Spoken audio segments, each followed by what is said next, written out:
A Wrinkle in Time by Madeleine L'Engle, Chapter 3, Part B. Yeah, Meg said dubiously. Her mother smiled again. Maybe that's why our visitor last night didn't surprise me. Maybe that's why I'm able to have a willing suspension of disbelief. Because of Charles Wallace. Are you like Charles? Meg asked. Heavens no. I'm blessed with more brains and opportunities than many people, but there's nothing about me that breaks out of the ordinary mold. Your looks do, Meg said. Mrs. Murray laughed. You haven't had enough basis for comparison, Meg. I'm very ordinary, really. Calvin O'Keefe, coming in, then said, Ha ha. Charles all settled? Mrs. Murray asked. Yes. What did you read to him? Genesis, by his choice. By the way, what kind of an experiment were you working on this afternoon, Mrs. Murray? Oh, something my husband and I were cooking up together. I don't want to be too far behind him when he gets back. Mother, Meg pursued, Charles says I'm not one thing or the other, nor not flesh, nor fowl, nor good red herring. Oh, for crying out loud, Calvin said. You're Meg, aren't you? Come on, and let's go for a walk. But Meg was still not satisfied. And what do you make of Calvin? She demanded of her mother. Mrs. Murray laughed. I don't want to make anything of Calvin. I like him very much, and I'm delighted he's found his way here. Mother, you were going to tell me about a tesseract. Yes, a troubled look came into Mrs. Murray's eyes. But now, Meg, not now. Go on out for that walk with Calvin. I'm going up to kiss Charles, and then I have to see that the twins get to bed.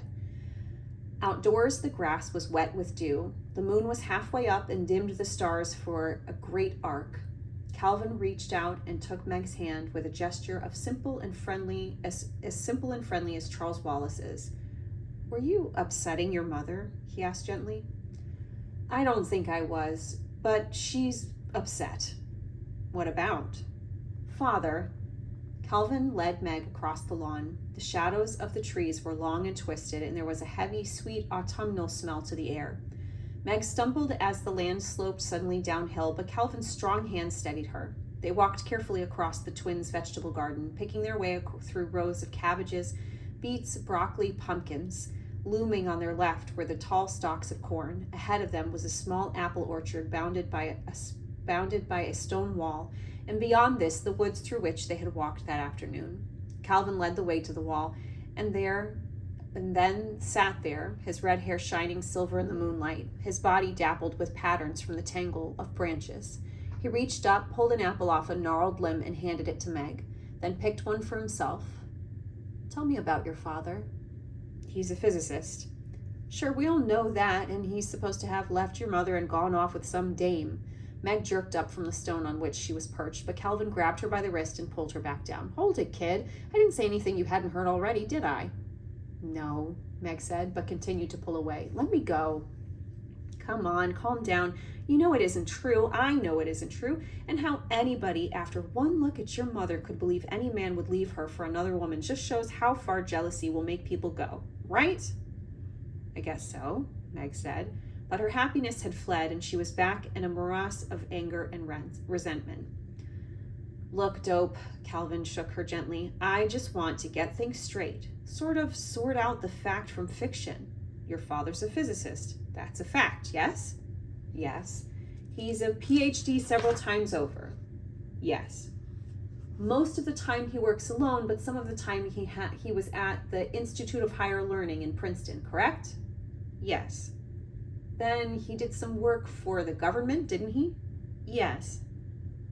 You take it from there. That's all I know. That's all I know too, Meg said. Maybe Mother knows more. I don't know. But what he did was, well, it was what they call classified. Top secret, you mean? That's right. And you don't even have any idea what it was about? Meg shook her head. No, not really. Just an idea because of where he was. Well, where? Out in New Mexico for a while. We were with him there. And then he was in Florida at Cape Canaveral, and we were with him there too. And then he was going to be traveling a lot, so we came here. You always had this house? Yes, but we used to live in it just in the summer. And you don't know where your father was sent?